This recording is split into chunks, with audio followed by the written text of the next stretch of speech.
Hello mga kalakwatsa! Welcome back sa Louie TV! At yun na nga, itutuloy natin ang kaganapan sa fiesta ng Barangay Alag. Matapos nga tayong sumipat-sipat ng baby boys ay este sa kanilang rangga-rangga, kinagabihan nga ay nanood tayo ng Mutya ng Alag 2025. Grabe talaga nga namang namangha din ako kay gagandang mga binibini pala ang meron sa Barangay Alag. At syempre kaya present tayo, sinusuportahan natin dyan ang pamangkin ni Marcela Quachera na pasabog ang outfitan. Darn na yun! Ang ganda-ganda naman ng aming baby girl!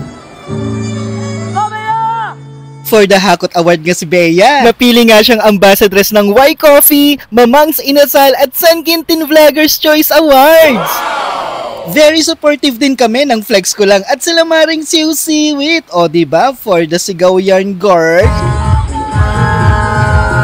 Ilaban mo, George. Ayan, for the Torotot. Na napunta sa takip ng kaldero. Hanggang in-announce na nga ang Mutya ng Alag 2025.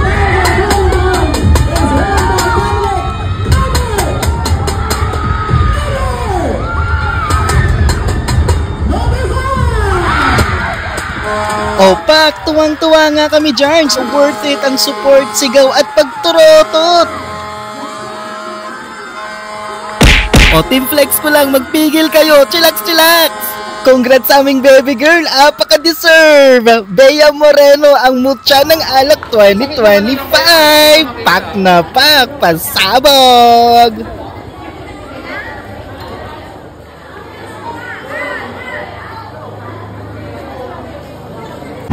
Mga kalakwatsa, sana'y nagustuhan ninyo ang video na ito. I-add o i-follow nyo ako sa aking Facebook account para magkasama-sama pa tayo sa susunod na vlog.